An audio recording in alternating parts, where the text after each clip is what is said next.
Hello বন্ধুরা, welcome to math গুরু। সমস্ত in service primary টিচারদেরকে 2 বছর মধ্যে টেট পাস করতে হবে এরকম একটা জাজমেন্ট সুপ্রিম কোর্ট দিয়েছে।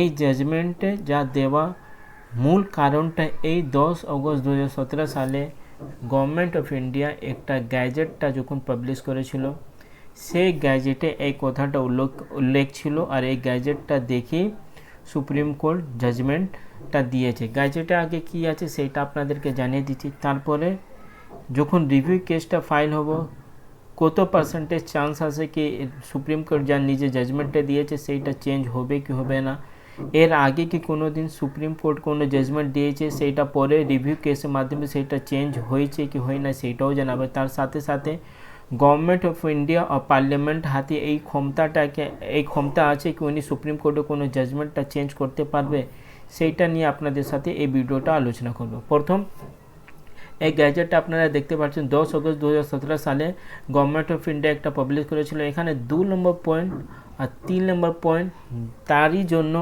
সুপ্রিম কোর্ট একটা বড় জাজমেন্ট দিয়েছে কি প্রত্যেকটা টিচারদেরকে টেট পাস করতে হবে। কী লেখা আছে সেই পয়েন্টগুলোটা সেটা আগে আমরা দেখে নিচ্ছি। In the right of the children to free and compulsory education act 2009 in section 23, in subsection 2 after the proviso the following provisions shall be inserted, namely মানে এই যা 2009 সালে যা আইনি আছে RTX, সেখানে একটা নতুন প্রভিশনটা অ্যাড করা হয়েছে।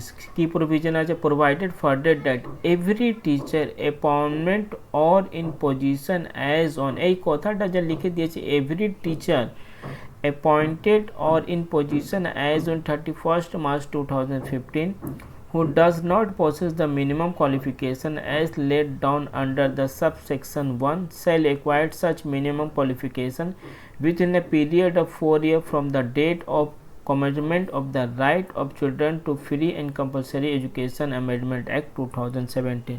যেখানে পরিষ্কারভাবে জানানো হয়েছে এই পয়েন্টগুলোটাই অনেক ইন সার্ভিস টিচারদের জন্য ক্ষতি করে দিয়েছে। এই পয়েন্টগুলোতে যেখানে বলা হচ্ছে 31 মার্চ 2025 15 আগে মানে এই দিন অবধি যারা টিচার আছে তাদেরকে 4 বছর মধ্যে টেট পরীক্ষা, মানে এখানে ডাইরেক্ট টেট কথাটা উল্লেখ নেই, কিন্তু সাবসেকশন 1 এখানে যা আছে সাবসেকশন 1টাই হলো টেট, মানে ওদেরকে টেট পরীক্ষাটা পাস করতে হবে। মানে 31 মার্চ 2015 থেকে যদি আমি 4 বছর ধরে নিচ্ছি তো 2019 31 মার্চ অবধি প্রত্যেকটা ইন সার্ভিস টিচারকে টেট পরীক্ষাটা পাস করতে হবে। এই যখন এই অ্যামেন্ডমেন্টটা করা হয়েছিল, এই গ্যাজেটটা যখন পাবলিশ হয়েছিল, সেই গ্যাজেটে কিছু একটা অ্যাডমিনিস্ট্রেটিভ ভুল ছিল না ইন্টেনশনালি সেই কাজটা করা হয়েছে সেটা আমি বলতে পারবো না, কিন্তু এখানে যা এই প্রথম লাইনটা লিখে দিয়েছে সেইটাই সব থেকে বেশি ইন সার্ভিস টিচারদের জন্য প্রবলেম ক্রিয়েট করেছে। Provided for that every teacher appointment or in position, মানে যারা অ্যাপয়েন্টমেন্ট হয়েছে আর যারা অলরেডি পজিশন মানে যারা অলরেডি কাজ করছে 31 মার্চ 2015 অবধি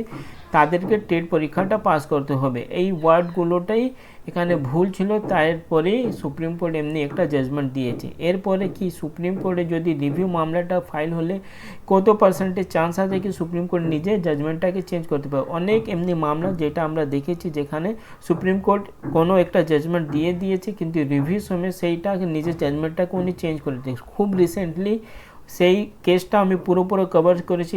NIS থেকে যারা ডিএলএড করেছিল 28 নভেম্বর 2023 সুপ্রিম কোর্ট একটা জাজমেন্ট দিয়েছিল জাস্টিস গভাই বেঞ্চে কি NIS ডিএলএড ক্যান্ডিডেটরা ফ্রেশ রিক্রুটমেন্টের জন্য এলিজিবল নেই, কিন্তু এক বছর মোটামুটি পরে 10 ডিসেম্বর 2024 সেম বেঞ্চ মানে জাস্টিস BR গভাই যিনি রিসেন্টলি CGI হয়েছিলেন, উনি রিটায়ার হয়ে গেছেন, তারপরে ওনার বেঞ্চে আবার এই মামলাটা রিভিউ মাধ্যমে লিস্টিং করানো হয়েছিল। আর মোটামুটি এক বছর পরে উনি নিজে আবার ক্লারিফিকেশন দিয়ে জানিয়েছিলেন কি NIS থেকে যারা ডিএলএড করেছে তারা নতুন রিক্রুটমেন্টের জন্য পুরোপুরি এলিজিবল আছে। প্রথম এই কেসটা আমি আপনাদেরকে এক্সাম্পল দিয়ে দেখিয়ে দিলাম কি এমনি কোনো দিন হয় না কি যদি সুপ্রিম কোর্ট কোনো একটা জাজমেন্টটা দিয়েছে আর সেটা কোনো দিন চেঞ্জ করা হবে না, তাহলে আপনাদেরকে খুব বেশি ভয় কোনো ব্যাপার নেই।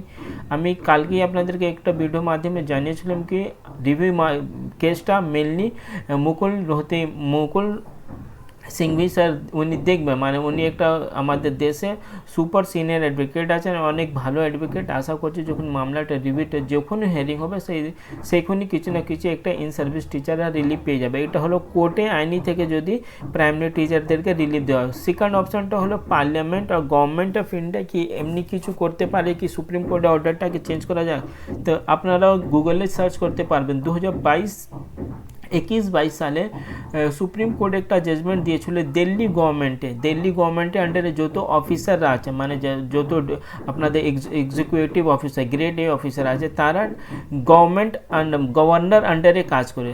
যেমনি আমাদের রাজ্যে ওয়েস্ট বেঙ্গলে যত অফিসাররা আছে ওরা ওয়েস্ট বেঙ্গল গভর্নমেন্টের আন্ডারে কাজ করে, কিন্তু দিল্লিতে যত বড় বড় অফিসার আছে গ্রেড এ অফিসার যাকে আমরা বলি, যারা অ্যাডমিনিস্ট্রেটিভ পুরো কাস্ট আছে, তারা ডাইরেক্টলি গভর্নর আন্ডারে আছে। ওরা দিল্লি গভর্নমেন্ট মানে কেজরিওয়াল গভর্নমেন্টের আন্ডারে ওরা আসেন 2021 সালে আমি কথা বলছি। কিন্তু সুপ্রিম কোর্ট একটা রায় দিয়েছিল কি না, দিল্লিতে ভোট পরে ওখানে গভর্নমেন্ট এস্টাবলিশ হয়, তাহলে যত অ্যাডমিনিস্ট্রেটিভ অফিসাররা আছে ওরা গভর্নর আন্ডারে না থেকে ওরা দিল্লি গভর্নমেন্ট আন্ডারে আসবে। এমনি একটা সুপ্রিম কোর্ট জাজমেন্টটা পাস করেছিল। কিন্তু পরে যখন এই জাজমেন্টটা পাস করে পরে মোদি গভর্নমেন্ট মানে পার্লামেন্ট থেকে একটা নতুন অ্যামেন্ডমেন্ট করে সেই জাজমেন্টটাকে পুরোপুরি চেঞ্জ করে দিয়েছে। আর সেই অ্যামেন্ডমেন্ট পরে যা পার্লামেন্ট ওদের ক্যাবিনেট থেকে একটা নতুন আইনটা পাস করানো হয়েছে কি না, যেমনি আগে ছিল কি প্রত্যেকটা অ্যাডমিনিস্ট্রেটিভ অফিসার যারা দিল্লি মানে নিউ দিল্লি ভিতরে কাজ করে তারা গভর্নর আন্ডারই থাকবে। আর উনি সুপ্রিম কোর্ট का জাজমেন্টটাকে পুরোপুরি চেঞ্জ করে দিয়েছে। মানে দুটোই অপশন ইন সার্ভিস প্রাইমারি টিচারদের হাতে আছে। আর খুব বেশি সম্ভাবনা আছে কি যেদিনই এই মামলাটা হাইকোর্টে যাবে সেদিন কিছু না কিছু ইন সার্ভিস টিচাররা রিলিফ পেয়ে যাবে। আর আপনাদেরকে আগে অনেক যারা প্রাইমারি টিচার অ্যাসোসিয়েশন আছে আলাদা আলাদা ইউনিয়ন, ওরাও ডাইরেক্ট প্রাইমারি আপনাদের এডুকেশন মিনিস্টার সাথে দেখা করেছে 16 তারিখ অবধি। এডুকেশন মিনিস্টার সবাইকে একটা লেটার দিয়ে জানিয়েছিল সবাইকে, মানে স্টেট গভর্নমেন্টকে, যদি আপনাদের কোনো সাজেশন থাকলে 16 তারিখ মধ্যে আপনারা নিজের সাজেশনটা দিন। দেখা যাক সেন্ট্রাল গভর্নমেন্ট কী করছে, তার সাথে সাথে আপনাদের সুপ্রিম কোর্টে এই মামলাটা কখন উঠছে, কিছু নতুন আপডেটটা আসলে আমি আপনাদেরকে জানিয়ে দেবো। কিন্তু একটাই রিকোয়েস্ট করব, আপনারা যদি চ্যানেলে নতুন থাকলে চ্যানেলকে সাবস্ক্রাইব করুন, প্রত্যেকটা গ্রুপে এই ভিডিওটা শেয়ার করুন। কারণ অনেক এমনি ইন সার্ভিস টিচার আছে যাদের অনেক এই টেট পরে ওরা অনেক সমস্যায় পড়ে গেছে। কারণ অনেক টিচার এমনি আছে যাদের 50 বছর 52 বছর 53 বছর 54 বছর এমনি হয়ে গেছে। এই বছরে ওরা কী করে কোনো একটা কম্পিটিশন পরীক্ষাটা পাস করতে পারবে। কারণ একটা যদি কম্পিটিশন পুরোপুরি কম্পিটিশনে যা পরীক্ষাটা পুরোপুরি একটা আলাদা পরীক্ষা। নিশ্চয়ই যারা ইন সার্ভিসে আছে তাদের অনেক এক্সপিরিয়েন্স আছে, কিন্তু স্কুলে পড়ালেখাটা পুরোপুরি আলাদা। আর কম্পিটিশনের জন্য কোনো পরীক্ষাটা যখন টেট পরীক্ষাটা হবে এমনি না, তো ওটা পুরোপুরি সোজা হয়ে যাবে। কারণ টেট নিয়েও এনসিটি একটা আলাদা গাইডলাইন আছে, সেইটাকে ফলো করেই পরীক্ষাগুলোটা নিতে হবে। প্রত্যেকটা যদি স্টেট ওয়াইজ হলে স্টেট ওয়াইজ, নাহলে সেন্ট্রাল গভর্নমেন্ট যদি সেন্ট্রালাইজ পরীক্ষাটা নিলে তাহলে এনসিটির যা গাইডলাইনগুলোটা আছে সেটাকে ফলো করেই নিতে হবে, তাহলে সেই সময় অনেক সমস্যাটা হবে। তো আশা করছি কোর্ট না হলে government of India Modi government কিছু না কিছু একটা মাঝখান থেকে রাস্তা বের করবে। আর এই টিচারদের জন্য কিছু না কিছু ওরা স্টেপটা নেবে। মাঝখানে কোনো নতুন আপডেটটা আসলে আপনাদের সাথে শেয়ার করে দেবো। Thank you.